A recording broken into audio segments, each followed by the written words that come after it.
Alam mo kung sino nagpapasakit ng ulo ng daddy mo. I love you. Dad. Para kita naging pulis ako kung hindi kita mapoprotektahan. Nag-iisip pa lang sila ng masama sa'yo. Tutumba ko na sila. Kita mo, anak.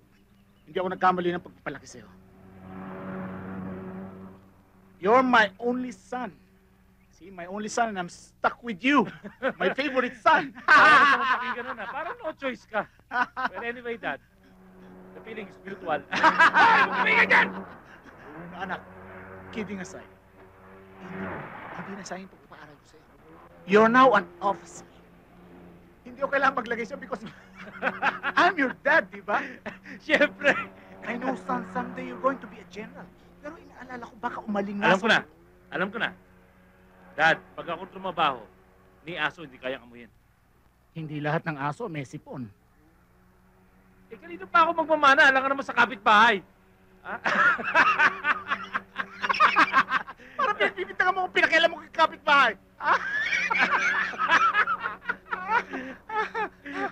I like that. You got me there.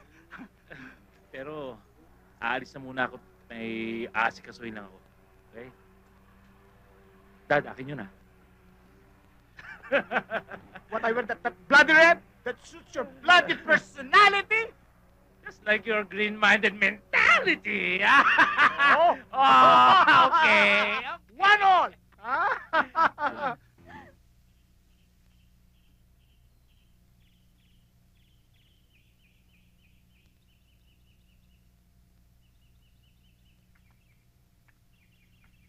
Kudlo.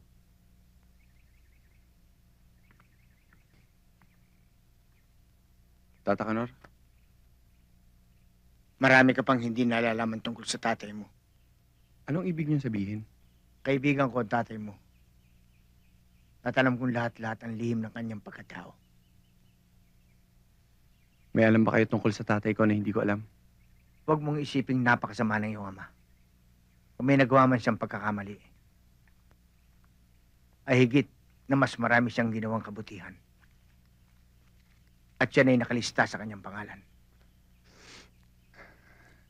Hindi tayo tatahimik hanggat di ko nalalaman kung sino pumatay sa kanya. Wala akong alam na kaaway si Daniel.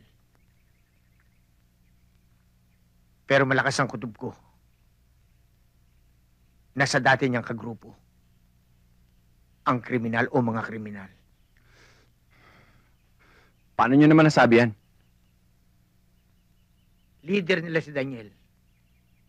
Pero ang pinagtataka ko, ni isang tao na kakilala ko, ay hindi man lang sumilip o nagbigay galang sa kanyang bangkay.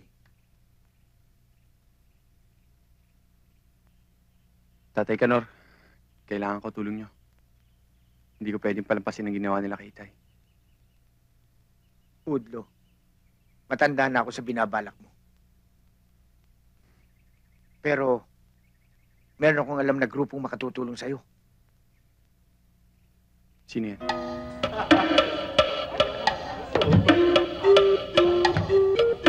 Ito ang hinahanap ng mga taong umakyat sa bahay nyo. Nakasalalay dito ang kapalaran ni Versosa. At kapag nabulgar to, mabubulok na siya sa bilangguan. At tungkol dun sa adoption papers na nakita mo, totoo yun.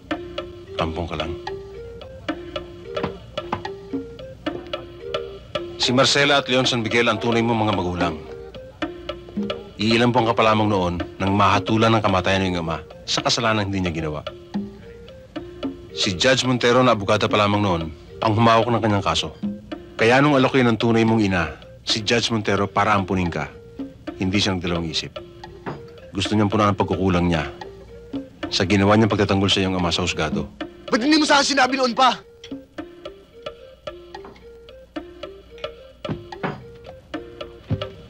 Siya lang nakakaalam noon. Maaaring mahanap lang siya ng magandang pagkakataon o tiyempo para sabihin sa'yo. Pero kung ako sa'yo, Angelito, itutuloy ko lahat ng maganda niyang pangarap para sa'yo. At tinitiyak ko, magiging maligaya siya saan man siya naroon. Ninong, hindi ako matatahimik hanggat hindi ko nabibigyan ng katarungan ng pagkamatay ng mami ko. Meron taong dapat magbayad. Meron taong dapat managot.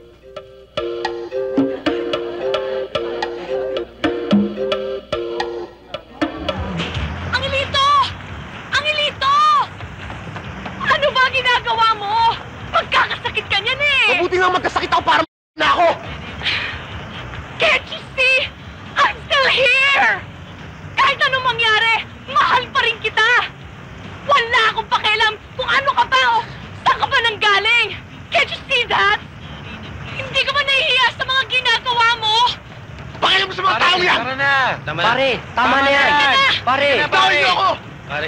Pare! Tama na sinabi! Pare, halika na! Pare, tara! Sige na, cool ka lang. Huwag niyo nang pakialaman si Angelito. Ako na ang bahala sa kanya. Total, wala na si Judge Montero. Ako na ang gumagarantya na hindi makakapi kong bata. Nasa akin lahat ng ebidensya labang kay Versosa. Kaya sabihin mo sa kanya, ako ang makakalaban niya. At binabalang ko kayo. Kapag may nangyaring masama kay Angelito,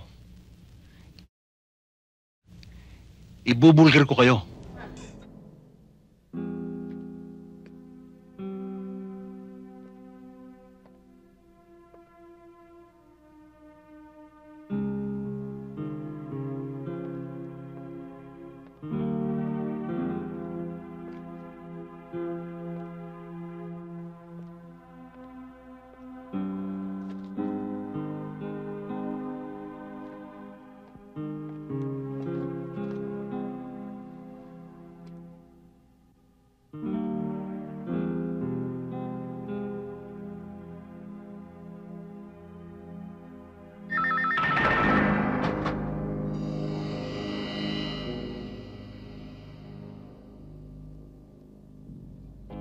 Hello? Hello? Good evening, May. Alas 12 na naman. Anong kailangan mo sa akin? Nasaan si Brian? Nasa mabuting kamay si Brian. Makinig ka mabuti. Makikita mo lang uli si Brian pag ginawa mo na ang pinagagawa ko sa'yo. Anong... Simple lang. Kilala mo ba si Carlos Alejo? Carlos Alejo? Siya yung notorious na noon. Mga business tycoons at multinational ang tinatarget niya. Very good, May. Very good. Alam mo ba kung nasaan siya ngayon? Di ba matagal na siyang nakakulong? Right again. Ikaw ang tao magpapalaya sa kanya. Ha? Bakit ako? I'm just a journalist. Who happens to have the maiden name of Banyares. You see, May? You're very special.